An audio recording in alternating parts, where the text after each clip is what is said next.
വെള്ളിക്കുളങ്ങരയിൽ ഭാര്യയെ സ്റ്റീൽ കസേര കൊണ്ട് ആക്രമിച്ച് ഗുരുതരമായി പരിക്കേൽപ്പിച്ച ഭർത്താവ് പോലീസ് പിടിയിൽ.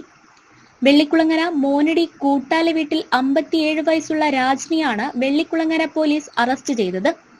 പോലീസ് പറയുന്നത് ഇങ്ങനെ: രാജൻ സ്ഥിരം മദ്യപാനിയാണ്.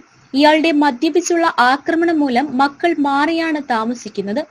ഭാര്യ ഇടയ്ക്ക് മക്കളുടെ വീട്ടിൽ പോയി താമസിക്കാറുണ്ട്. ആ ദിവസങ്ങളിൽ ഇയാൾ കൂട്ടുകാരുമായി വീട്ടിൽ മദ്യപിക്കാറുണ്ട്. ഇക്കഴിഞ്ഞ ഫെബ്രുവരി 9-ാം തീയതി കൂട്ടുകാരുമായി മദ്യപിക്കുന്നതിന് വേണ്ടി ഭാര്യയെ വീട്ടിൽ നിന്നും പറഞ്ഞയക്കുന്നതിനായി ശ്രമിച്ചപ്പോൾ ഭാര്യ മക്കളുടെ വീട്ടിലേക്ക് പോകാൻ വിസമ്മതിച്ചതിനെ തുടർന്നാണ് ഭാര്യയ്ക്ക് നേരെ ആക്രമണം നടത്തിയതെന്നും പോലീസ് പറഞ്ഞു.